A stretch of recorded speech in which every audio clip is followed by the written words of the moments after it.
everybody. Tonight we are talking about blogging, okay? So go ahead and let me know your burning questions about blogging. So, whenever I talk about blogging, there's seriously so many things that you can talk about whenever it comes to blogging.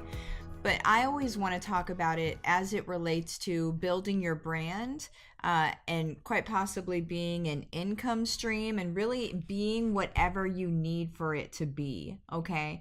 Whenever blogs first started, people were very, they treated them like they were online diaries of sorts, which they really kind of are, right? But they can be strategic also. So they don't have to just be, some sort of a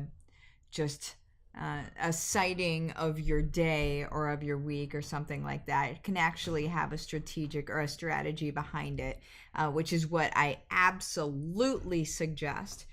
So with blogging, and ask your questions as you have them, because it really, like I said, it's a huge topic, okay? If you're in Cedar Rapids, I have an event on Saturday where I'm going to be talking about monetizing your blog, okay, in the best way possible. But tonight we're going to be talking about like the generalities of blogging. So some people do a blog on their actual website. So let's say that you are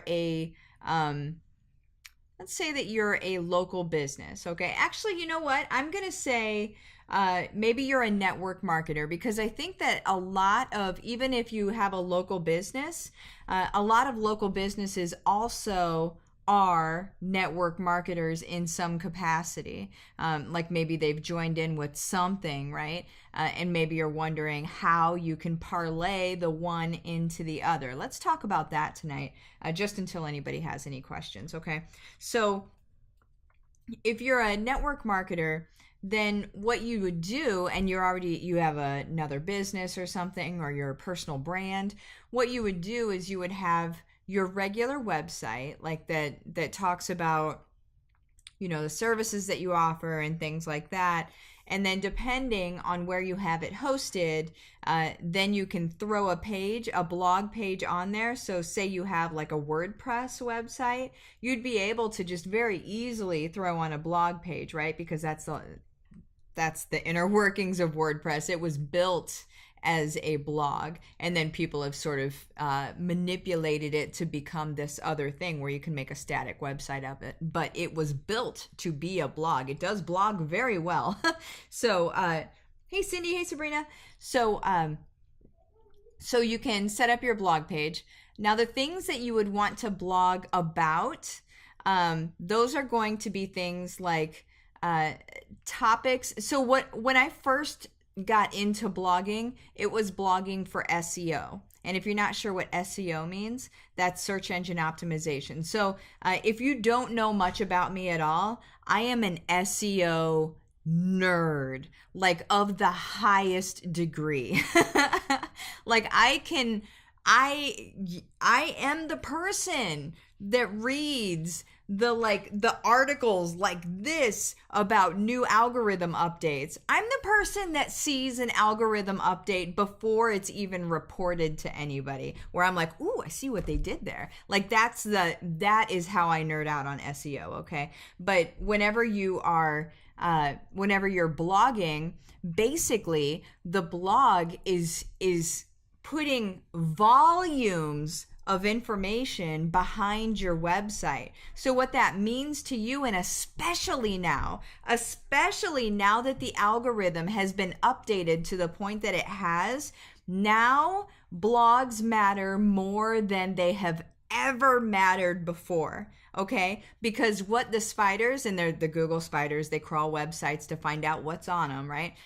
Whenever they go to crawl a website, they're looking for blog posts. They're looking for you talking about the different topics that you say that you have something to do with, okay? So before, you were able to sort of get by with saying, well, I do this service, and then kind of showing up under that service because you said that you did it. Okay. Now, because Google wants for their searchers, for the people that are coming to Google, they want to make sure that they're getting the right website right away, or else people will stop using Google.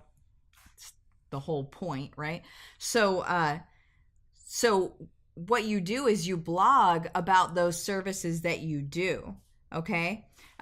So whenever I say you blog about the services that you do, say you work on cars, say that you fix cars or you work on cars. Good things for you to blog about in that case would be it would be how to stuff, because that's what people type in. This is people typing, by the way. this is how that goes. So like how to fix your radiator on a budget. That would be a good title. How to fix a flat tire on the side of the road. Like how to you get what I'm saying, right? Like you would write blog articles that's satisfying what somebody would be typing into Google. So as soon as Google knows that that article is out there and is under your name and is answering what this person asked, Google's going to be like, bing, best match. And whenever you get enough of those best matches, then your website starts moving up because you are the best match. Now, the way that you could shoot yourself in the foot by doing that is by putting that title on the article and saying, this is what you're going to get, and then not really answering that question. Because what's going to happen, guys, it's called a bounce rate.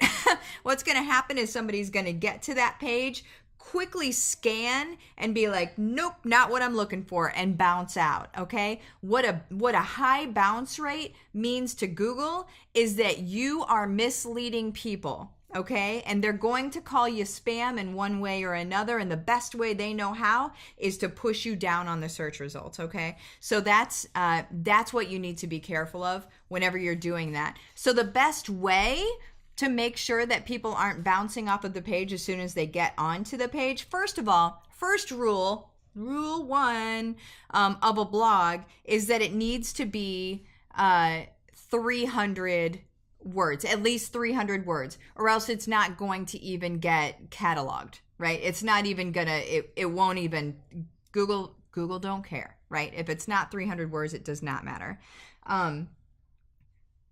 Jessica, Google will be Bing, LOL. Exactly. Yeah. Because if you're not getting what you think you're getting, you're going to stop going to that search engine. And yes, Bing does that. Yahoo did that. Yahoo got bought out. Oh gosh, is it a year ago now? So it's that hopefully will change. But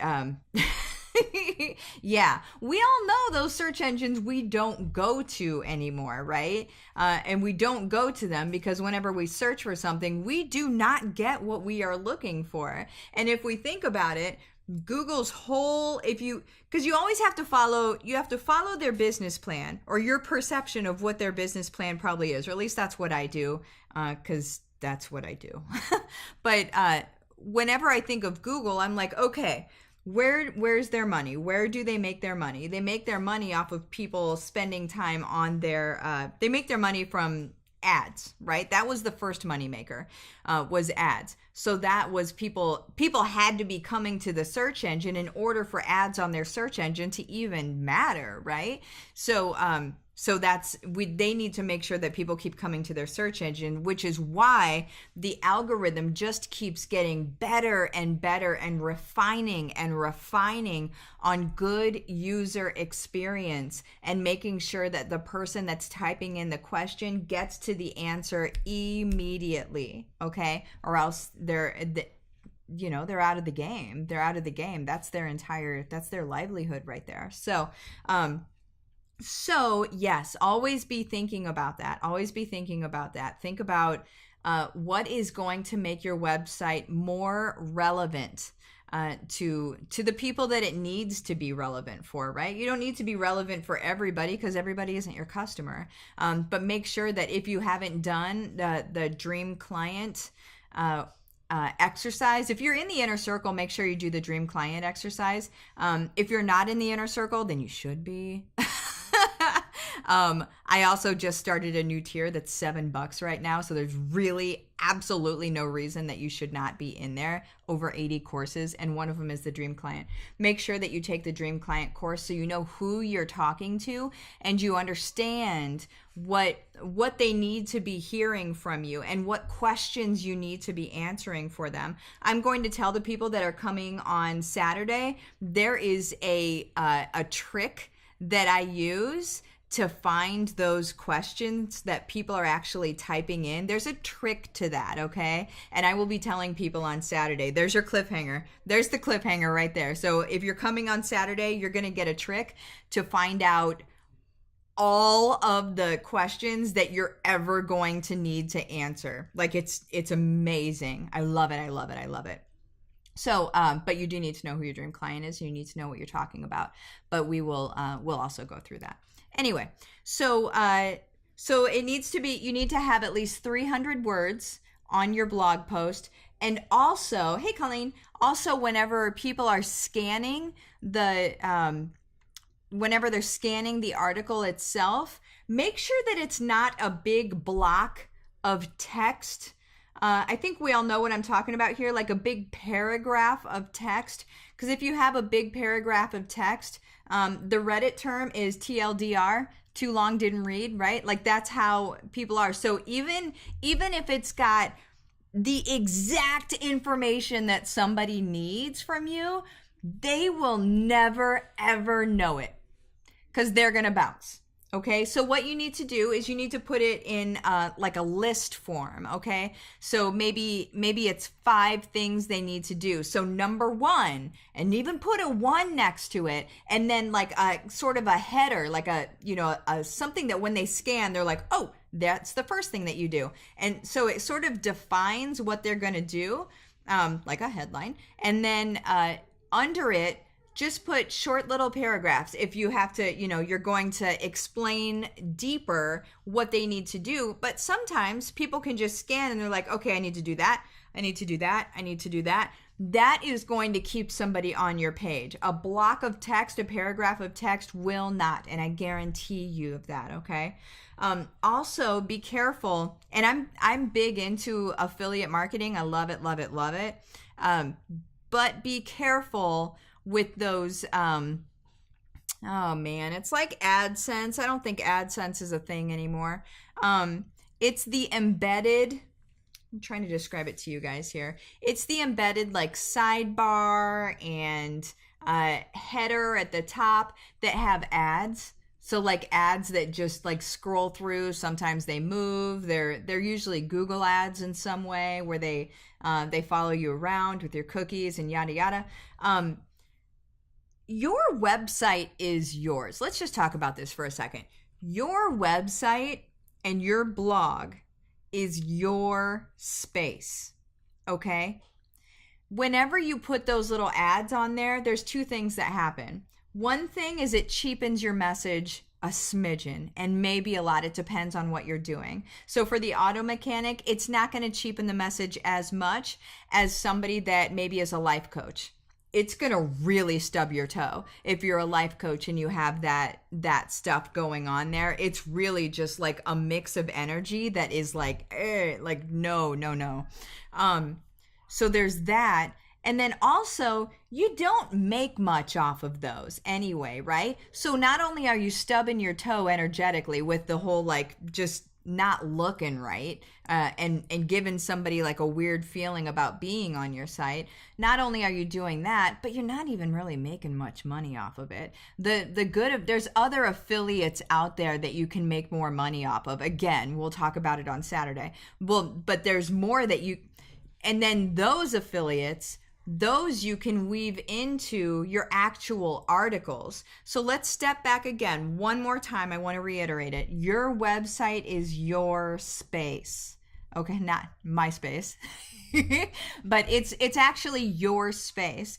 It's your space to do whatever you want to with it. It's your space to be you, for them to understand who you are, to get a good feel for you. And any of these ads, embedded ads, are just simply a distraction, you guys, and it takes away from your message. So please don't use them unless you need the pennies that they're going to serve up for you, because they really don't pay out enough to be worth the hit on your message that they give. I hope that makes sense.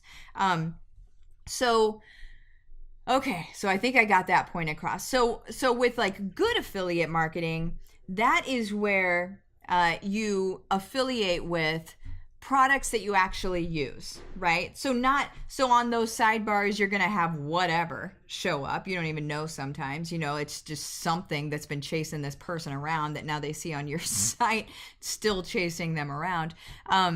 But they see what you can do is you can actually align, and I'll show you on Saturday, align with different brands and maybe do reviews on products and talk about why you use things, or just say it in passing and then have a link for it. Those are graceful ways of doing it, because you're not really trying to sell it. It's just that you use it, and you can make money from sharing it, so why wouldn't you, right? It's not like the person spends any more money by clicking your link. That's just that this big corporation has to pay you some of the money they were going to get anyway, right? So why not do it? Why would you not do it? But just don't do it in a gross way. People do it in gross ways all the time, and that's just and that's sort of like a grace that people have to learn. We will be talking about that again on Saturday as well. If you are in Cedar Rapids on Saturday, you need to be, and you're interested in this, you need to be at my class. Let me put the link in here for the class, actually, super duper quick. GTP. Let me know what questions you guys have too, because I am talking a whole lot. Pretty sure that's it. I don't even know my own links sometimes. Yep, that's it. So that's where you go. It's going to be at the Dostal House for anybody that's wondering. We're going to go over affiliates. How to choose an affiliate, how to be able to actually become an influencer and work your brand without even having any followers to begin with, okay? Because you can rise up out of nowhere, okay? It all depends on what you already know, what you're excited about, and owning it. So we'll get into that too. But and Mike said the link was there already. Fair enough. So let me know what questions you have, because it is 6:18 right now. I can keep talking about blogging. Let's see. So 300 words, that they need to be at least 300 words. Make sure that, so if you already have a business, or if this is for network marketing, that you are in alignment with your message already, right? Make sure that it supports that. A really, really cool thing that you can do with blogs is you can take questions that people just ask you all the time. This is something that a lot of people miss. Hey, Tish.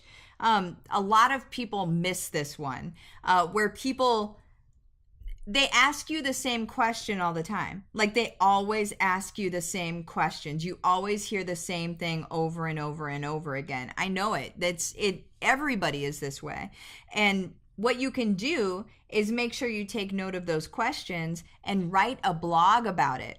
And then you can even make a video about it, put it on the blog, or and now we'll talk a little bit about sharing the blog into social media, okay? Because whenever you write the blog, you don't just set it and forget it, right? You make sure that that you get it out there so people can then consume it, right?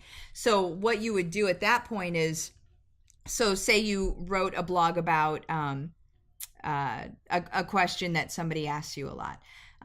Then you would put it into social media with, like, maybe create an image in Canva, like a graphic in Canva. Maybe put that question, like maybe it's FAQ and then put the question on there, and then say, get your answers here.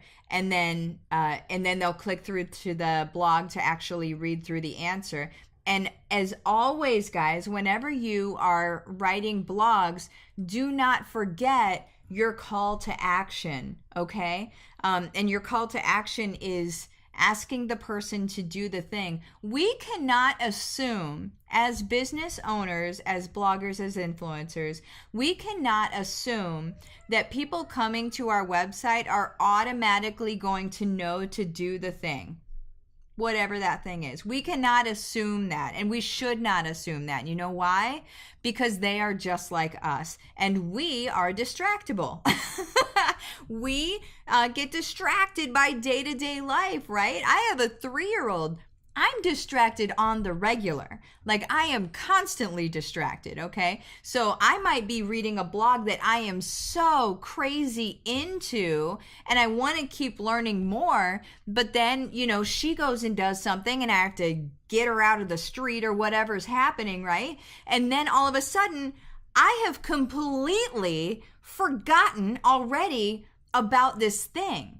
Okay, so what we want to do is, as soon as people get onto our page, we want to let them know of the thing that they can get from us also. Okay, so you can basically, the best way, in my opinion, to do that is to have a sidebar, and it always has your freebie. Now, if you don't know what I'm saying whenever I say freebie, again, you need to be in the inner circle, okay? Everybody needs to be there, but you need to create something that you give away in exchange for an email address, okay? And then you can continue your conversation offline, off social media with them, off of your website with them, and then through email marketing, which we go into as well, right? Because that is your treasure chest. That is like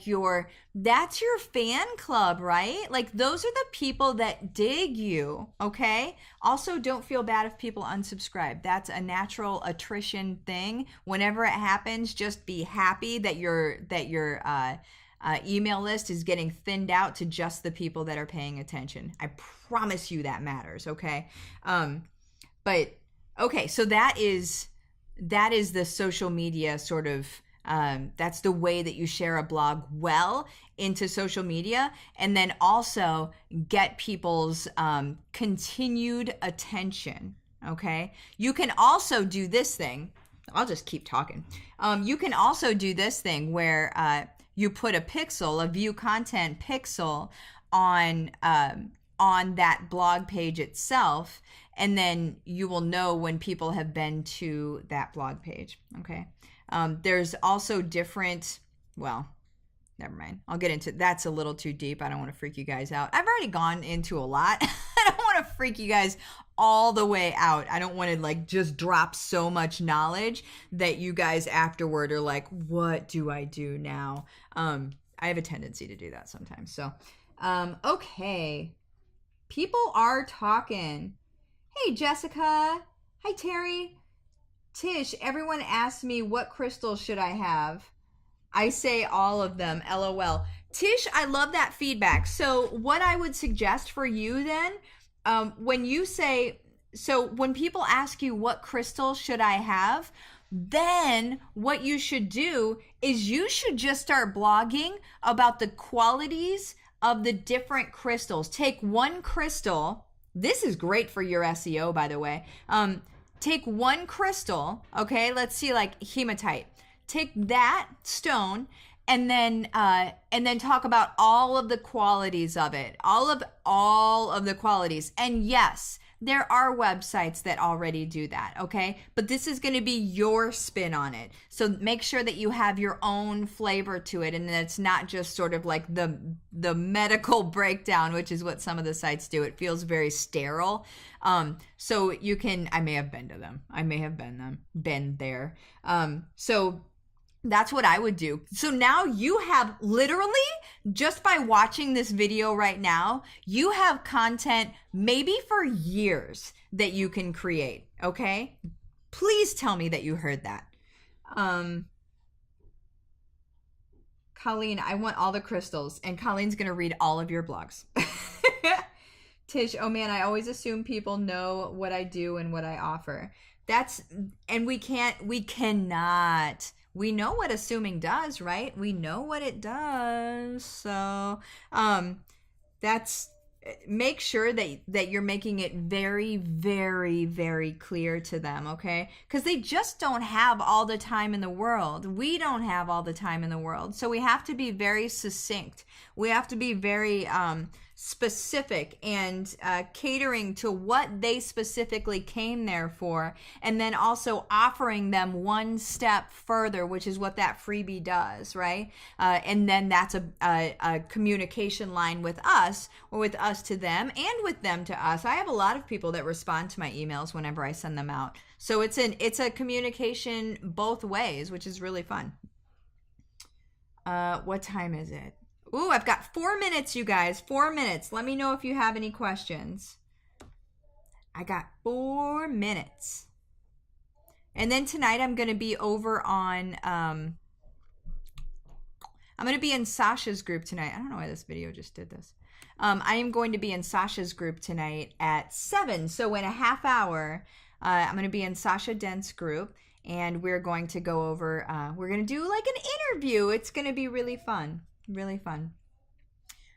But, okay, well, I don't see any other questions that have come up. So, I'm going to go ahead and bebop out of here. Again, if you're in Cedar Rapids, come to the blogging class on Saturday. It's filling up kind of fast. I'm not going to say there's like 2 seats left. There's more than 2 seats left. It's not that full, but it's filling up faster than I thought it was going to, because what usually happens is it'll fill up like the day before, because we all just wait till the last second. But a lot of people have signed up even before then. So it's getting a little bit crazy.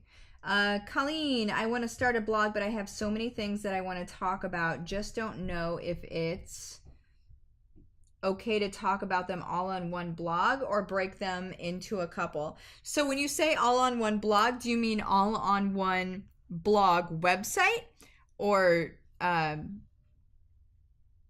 all in one blog post? Because yeah, don't put them all in one blog post.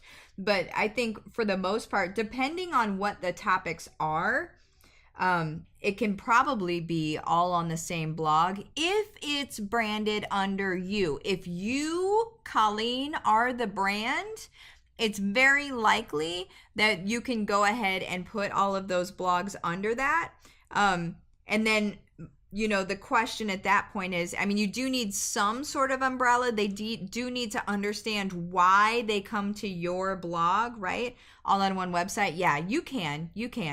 It's just, like for me, I can't do my marketing stuff and then, you know, like, so I use organic makeup, right? I can't do my marketing stuff and organic makeup on the same blog, because the people coming there for marketing are not coming there for organic makeup, right? So you can't put those two things together. So, but Colleen, from what I know of you, it all might be sort of in the spiritual realm, right? So if you can have something that ties it together, some overarching idea that ties it together, then yes is the answer. It can all be on one website. But if there's no way to really tie it together, then that's where it's like, oh, maybe you need to have 2. Or maybe you really need to drill down on just the one thing that you want to cover,